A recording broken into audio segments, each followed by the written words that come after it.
Welcome back to the United Pubcast. It is the weekend, and I don't know what the price of my dinner is going to be, but I do know how much Sofyan Amrabat is going to cost, Tom, and we'll rip into all of that. But first, happy weekend to you, mate. How you feeling? Yeah, good, mate. Not often we're here on a Saturday afternoon, but just in from work, and you said, do you want to have a bit of a chat about anything, man? I said, yeah, always up for a chat. So, yeah, good to see your face on a weekend, and look, hopefully, Amrabat doesn't cost too much, but I have a feeling his price tag will be quite hefty, considering the other sort of business floating around in the English Premier League at the moment. But look, nothing is happening. Everything is happening a little bit too slow, I should say, around Manchester United. But fingers crossed something gets over the line soon because the season is creeping up. We always dread the off season when it comes. It drags on too long, but it's been pretty short off season.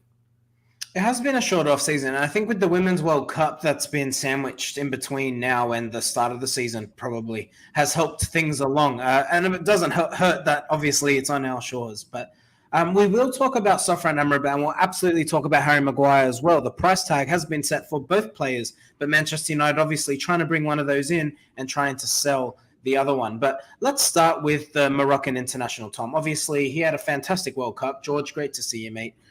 Fantastic World Cup from Sofyan Amrabat, Fiorentina's midfielder. There's been some critics around the type of performance or the capability of him. Is he going to be a squad player? Is he a starting 11 player, etc.? Well, I can tell you that the Guardian's Jamie Jackson, who is very reliable, it has to be said, when he speaks, another one who you have to say, let's take notice, because he doesn't let too much out unless he's trusting his sources. And Jamie Jackson has said this morning that Fiorentina have set their price at £50 million. Now, this contradicts previous reports that suggested it'd be around the 30 to 35 million. He's got about a year left on his deal. What do you think of this price tag? Do you think that proves as a stumbling block to Manchester United, or do you think it's about on the mark? I'm never happy with how I feel towards price tags. I always think that's too much money or that's a good price. But then I think, well, the player performs, it doesn't really matter, and it's not my money. So I don't know why I get sort of so worked up on either side of the fence of someone's price tag. But you will make an initial judgment whenever you do see a name and a number next to it, and you will look at Amrabat and £50 million and what he adds or does he add. Or obviously he does add sort of depth and potential quality to our midfield. But does he walk in over Casemiro? No. Bruno? No. Mason Mount? Probably not. So you think, okay, that amount of transfer fee spent on someone who's going to be on the bench, is that really the decision? I'm not sure. And so I do see that price tag and think, yes, it is too much. Then I look what other players are going for and what other sort of clubs are spending on players, and I think, well, hang on, if Declan Rice is worth 100 million, is Amrabat worth half of that? Yeah, probably. It's actually quite a good price for Amrabat. But I think Declan Rice is hugely overinflated, so I'm not sure where I sit on it. I'm just with the priorities elsewhere. I'm not sold on this transfer, and that's from someone who I do like the player, but I just don't get the business behind this one. Yeah, that's interesting because I do. I think he absolutely lifts the level. He's not quite like normally when all of us categorize a player, we'll say this is a squad player, this is a first team player, this is your world class player.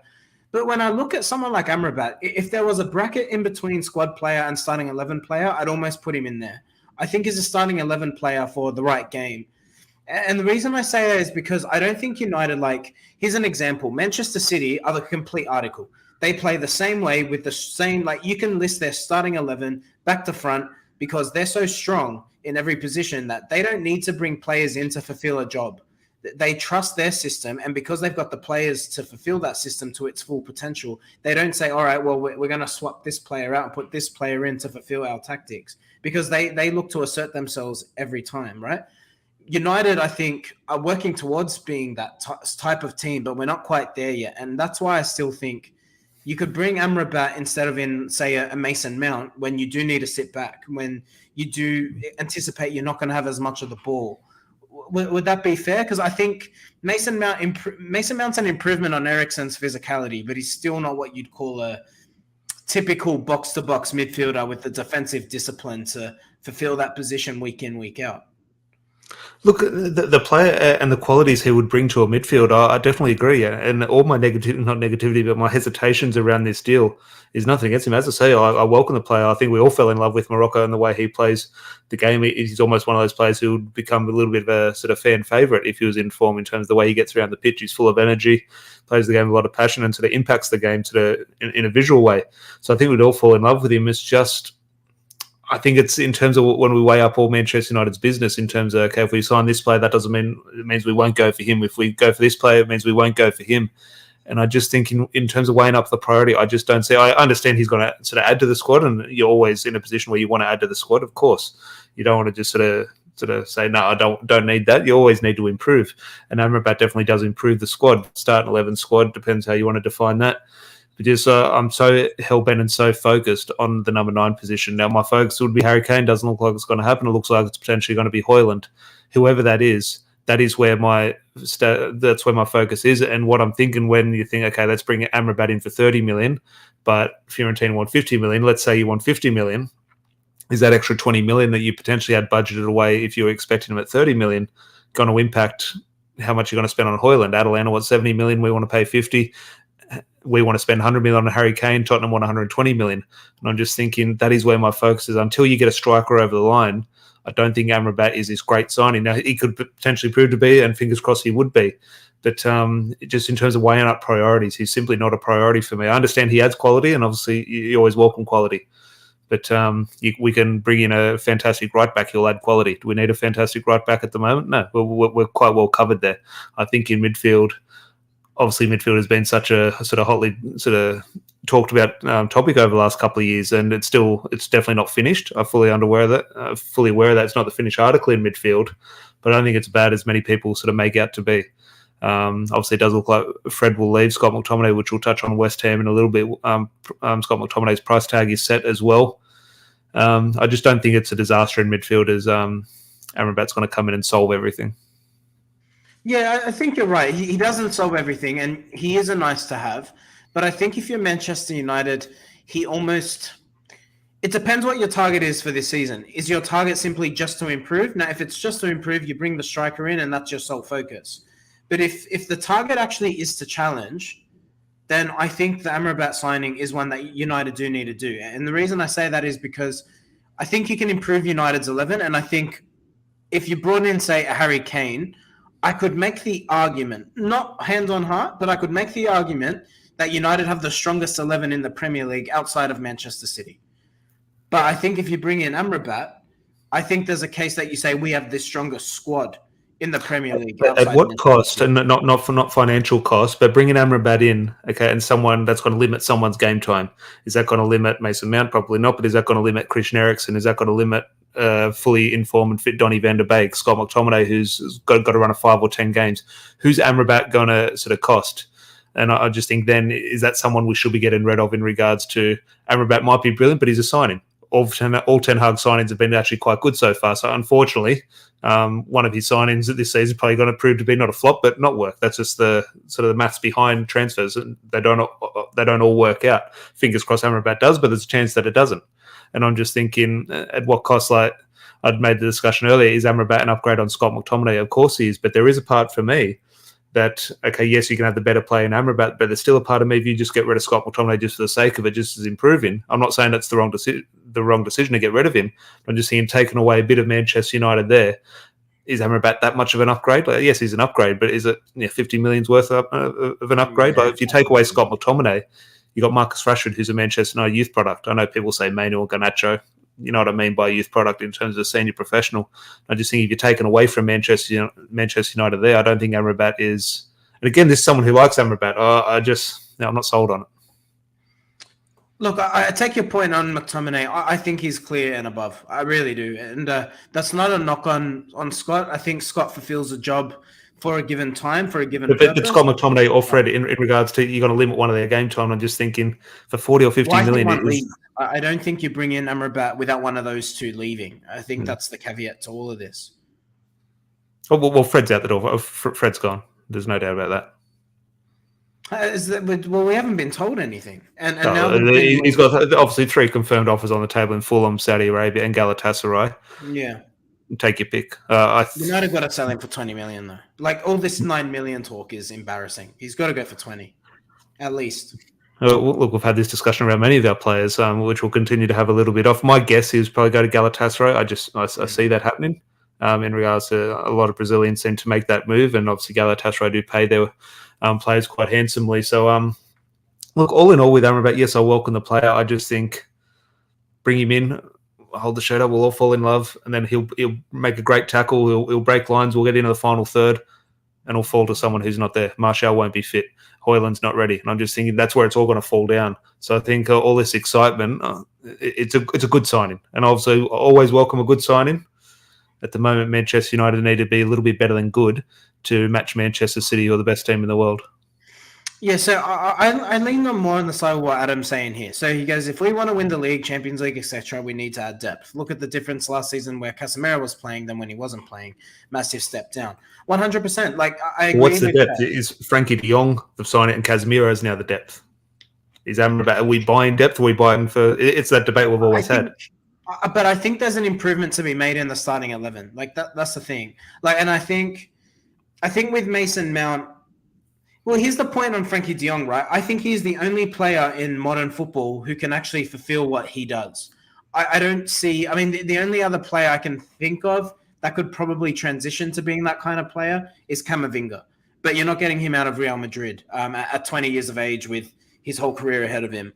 I don't see that, right? So for that reason, I don't think... Unless you can get Frankie de Jong, which it seems we can't, then, I think you just have to get midfielders who seem to fit a prototype for the different type of football you play.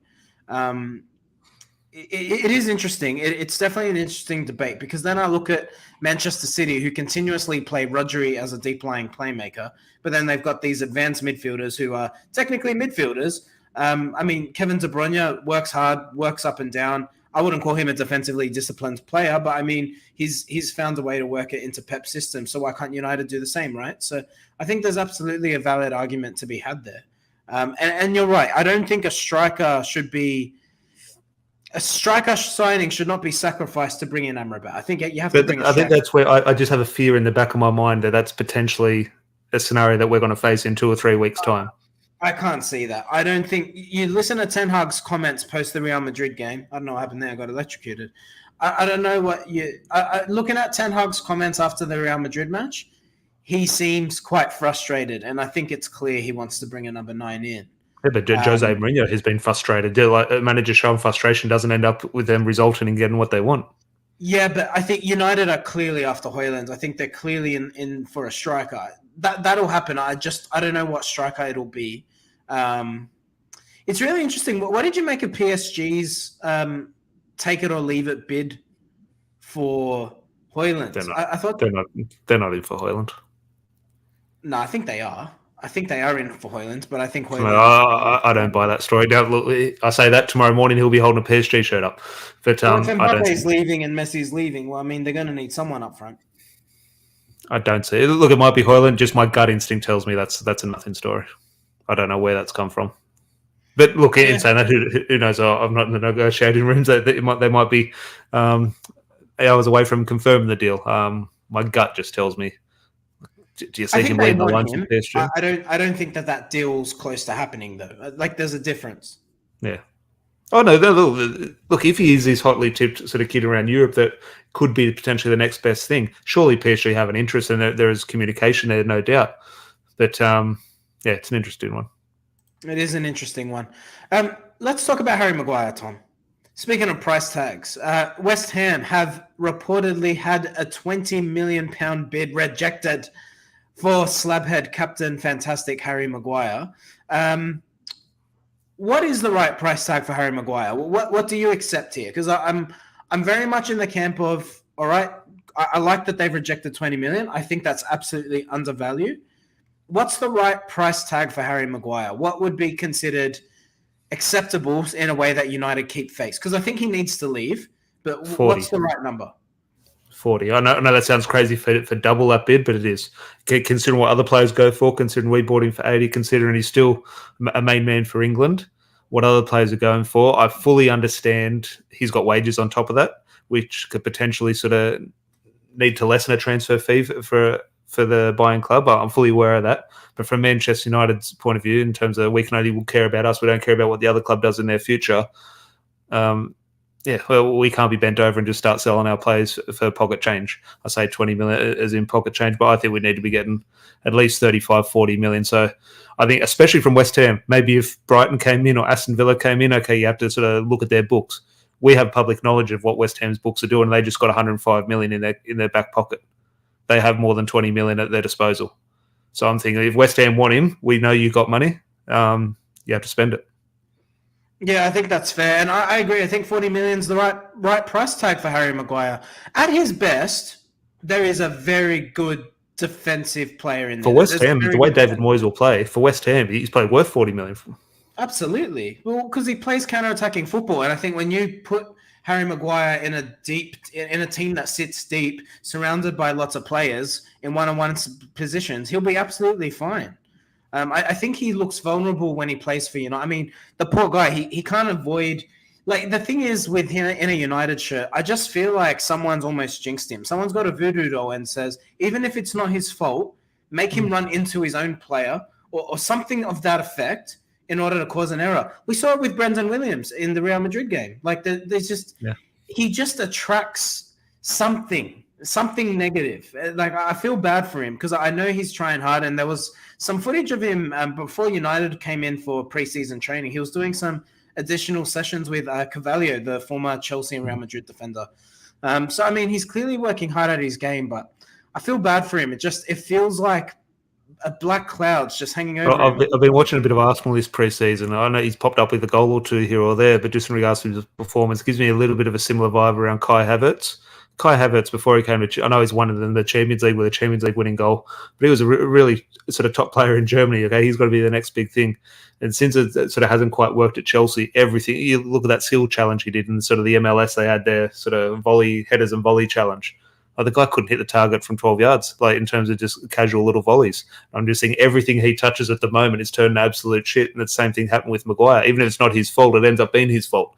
And I'm just thinking the best case for the best scenario there is just for everyone to take themselves out of the equation. Harry Maguire to take himself out of Manchester United, Man United to distance themselves from Maguire, and all go their separate ways. But they're not going to go separate ways if they're only offering 20 million. And Manchester United are right to hold on to him because, as I said, it's not good baggage to have. But if he's your fourth choice centre back, I understand the limitations to his game and systems and everything. But in an emergency, I'd trust Harry Maguire over throwing a 17-year-old or 18-year-old Will Fish in there. So I know I think he's got his loan out there for the rest of the season, but he's not considering the narrative around him, he's not the worst fourth choice centre back in the world football at the moment. No, he's not. He's not. And the thing is, if Harry Maguire goes, you'd have to wonder, do United have to bring someone in, or is there a plan for... Ten Hag has alluded to 4 centre backs. Yeah, he has. And I wonder, though, if there's a flexibility in Ten Hag's mind to say, well, Luke Shaw could be a fourth centre-back, and I can keep Alvaro Fernandez around. Yeah. I think that's absolutely in the thinking. And I've got to be honest, looking at Alvaro Fernandez, and this is a separate topic for another day, looking at his body shape, I think there's potential for him to turn into a centre-half himself. So I think that's a really, really interesting point that could be explored. George asking a valid question. Is Johnny Evans sticking around? Thoughts?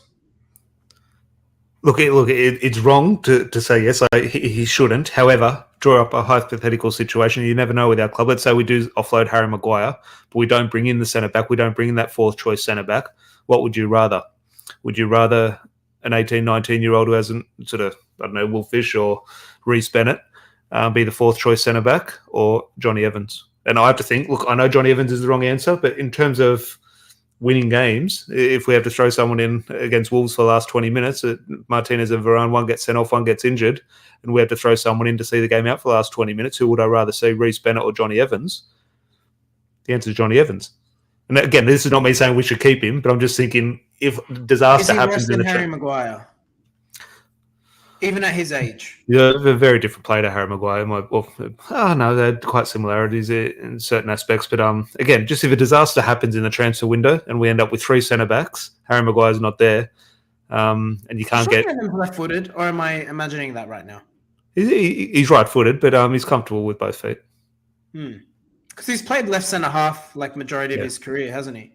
But I think he could play on the right. Well, he's been predominantly a left centre back. That's the thing. Like Ten Hag's so set in splitting his centre backs, and I just wonder.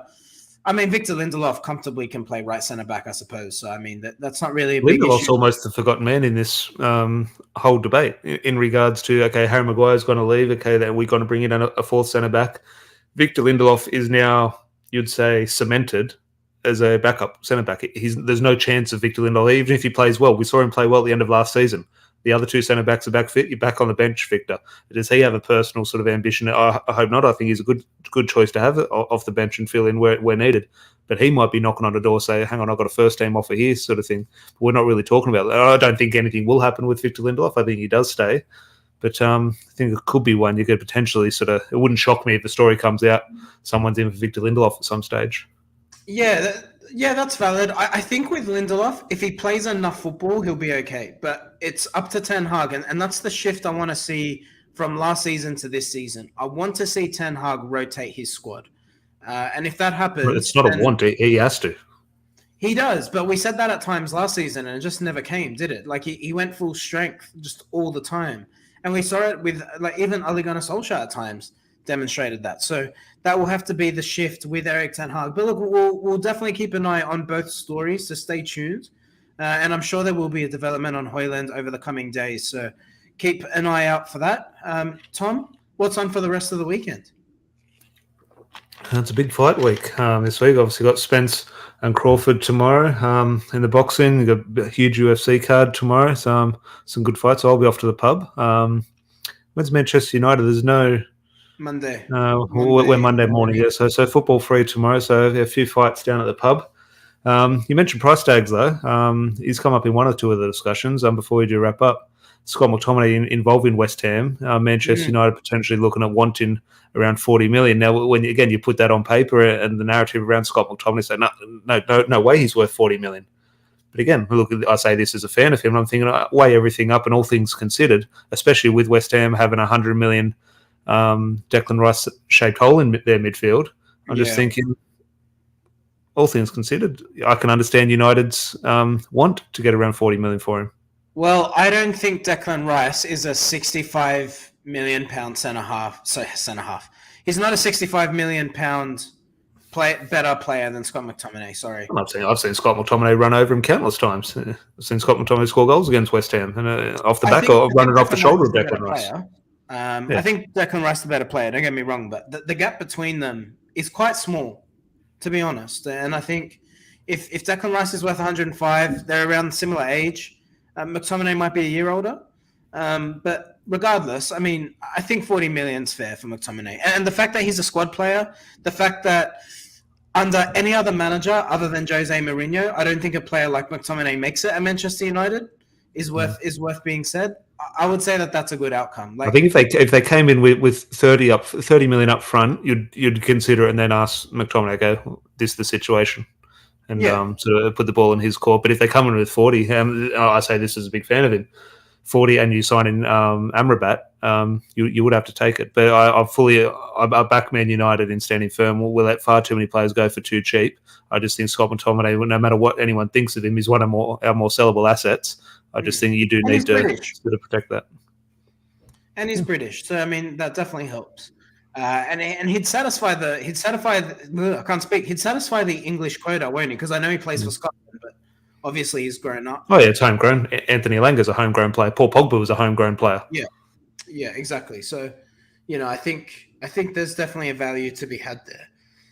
But Tom, I think that's a good place to leave it. We'll bring you all the news as it comes, so make sure you stay tuned. But otherwise, have a great weekend. Hopefully, Harry Maguire.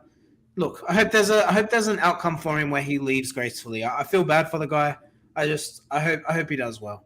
But anyway, have a great weekend, and we'll see you soon. Make sure you hit a like on the video. If you're new, make sure you hit that subscribe button. Help us reach 2,000 subscribers before the start of the season. A mere 2.5 weeks away. So 2 weeks. 2 weeks. What are we looking? It's the end of the month now. So when's our first game? It's a Monday morning out Sydney time. So just over 2 weeks away. So help us get there. I know you can do it. And we'll see you soon. Cheers. Cheers, lads.